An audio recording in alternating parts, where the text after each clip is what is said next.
The real estate market has started to come down significantly, and in this video, I'm gonna show you the signs that the housing recession is finally here. Now, since 2020, home prices have only seemed to know how to go up, with many markets appreciating well over 80%. And even though we've had mortgage rates as high as 8%, interest rates that really we haven't seen in over 20 years, the real estate market simply kept showing resiliency as the demand was still out there and home buyers just didn't seem to care about these interest rates or even higher prices, or so, well, many people thought. But now, the cracks are now showing. Data reported by the February 2025 Case-Shiller Index shows home prices experienced a 3.9% annual gain in December of 2024. Now, while we see home prices continuing to appreciate, they're now going up at a slower pace, and this is a clear sign of the market starting to cool down. Now, according to the report, the pre-seasonally adjusted U.S. national and 20-city composite indices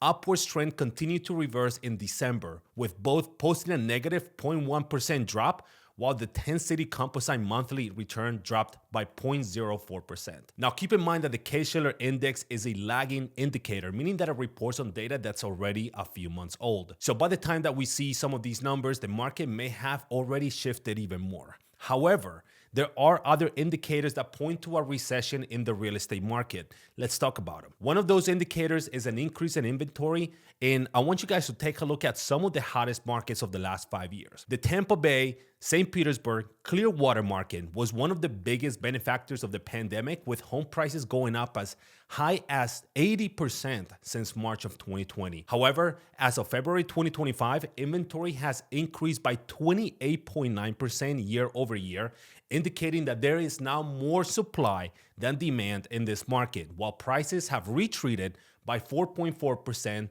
from January of 2024. And according to data by Redfin, there has also been a notable increase in the percentage of homes with price reductions. As much as 34.9% of homes in Tampa have undergone a price drop, which is up 4.9% compared to last year. Now, I want you guys to also take a look at another popular Florida hotspot, and of course, I'm talking about Fort Lauderdale, where prices have dropped by as much as 12.3% year over year. Now, properties in Fort Lauderdale are selling for an average of 4.42% below the asking price. And take a look at the median days in the market to sell a home in Fort Lauderdale right now. Broward County is standing at 79 days.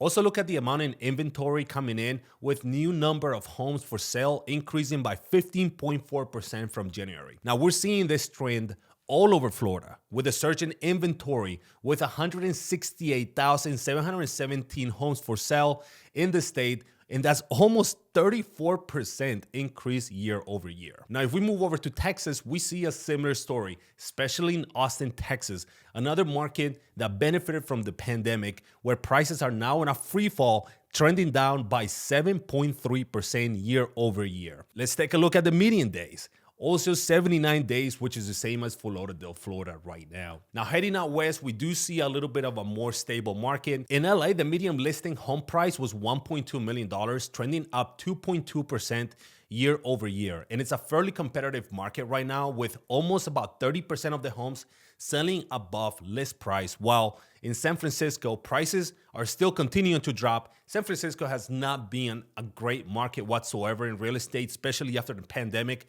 Prices, unlike pretty much everywhere else in the country, prices in San Francisco just went down.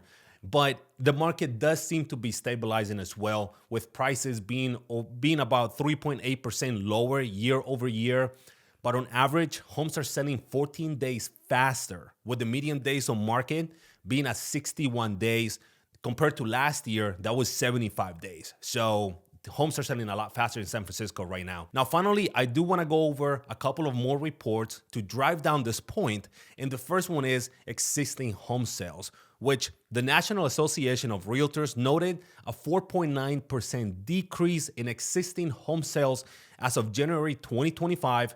And that's compared to the previous months, citing, again, elevated prices and higher interest rates. Now, second, housing starts plunged in January. According to data by the Census Bureau, privately owned housing starts in January totaled just 1.36 million new homes, making a 9.8% decrease from December's estimate. and a 0.7% decline compared to January of 2024. Now, additionally, signed contracts for new single-family homes dropped by 10.5% from the previous month, reaching a seasonally adjusted annual rate of just 657,000. Now, if we take a look at the builder confidence, we get a glimpse into how optimistic we feel about the housing market, or rather how builders and institutions are feeling about the housing market. Let me tell you guys, it's not looking great. In February, confidence in newly built single-family homes dropped by 42 points according to data from the National Association of Home Builders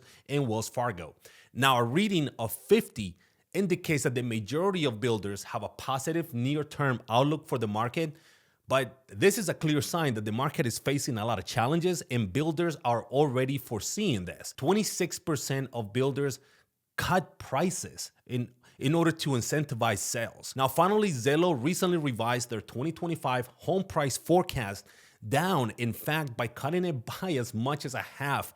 They originally had the housing market to go up by about 2.9% increase in 2025, but now that forecast is at just 1.1% home price gain nationwide. Now, CoreLogic predicts that home prices will appreciate by just roughly about 2%. Folks, the more I look at this data right now, this housing data, both nationwide and regional, the more I get the feeling that we're just getting started for a massive recession and a massive correction in the real estate market.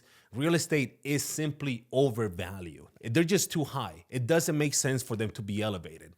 I'm seeing that in many markets, we're seeing buyers hesitant to enter the market, especially first-time home buyers who, look, let's be honest, they're being decimated because only about 24% of the market share, which is the lowest being collected by NAR, I think since like 1981, that's only 24% of first-time home buyers are making the market share of home buyers. And of course, there are other challenges that housing is going to face moving forward. More importantly, I'm talking about tariffs with Mexico and Canada, where building materials are produced, and of course, stricter immigration is being enforced, all of which is going to increase construction costs. There you guys have it. Let me know what you think.